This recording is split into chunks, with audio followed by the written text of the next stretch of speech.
Guys দেখো orange টেবিকের রাস্তা দিয়ে হাঁটতেছিল এবং আইসক্রিম খাচ্ছিল। এমন সময় এক হরিণ তার শরীরে পানি ফেলে দিল। এটা দেখে হরিণ খুবই হাসতেছিল। তখন অরেঞ্জ টেবিকেটটি হরিণকে বলে, তুমি আমার শরীরে পানি ফেলেছো না, আমি এর প্রতিশোধ নিব। তারপরে অরেঞ্জ টেবিকেট একটি বুদ্ধি বের করলো এবং সে মেয়ে সাজতে লাগলো। সে মেয়ে সেজে সেই হরিণটিকে শিক্ষা দিব বলে সে তার বাসার সামনে গিয়ে বসে রইল। তারপর বারান্দা থেকে হরিণটি সুন্দরী মেয়ে বিড়ালটিকে দেখতে পেল। তারপরে সে নিচে নেমে এসে তার সাথে কথা বলতে থাকলো। এক পর্যায়ে তারা দুজন গাড়িতে করে ডেটে বের হয়ে গেল।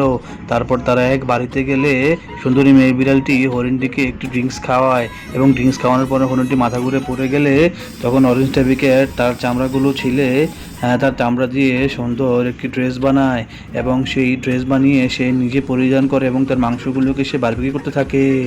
গাইজ, যদি ভিডিওটি ভালো লেগে থাকে তাহলে অবশ্যই চ্যানেলটি সাবস্ক্রাইব করে লাইক কমেন্ট শেয়ার করবেন।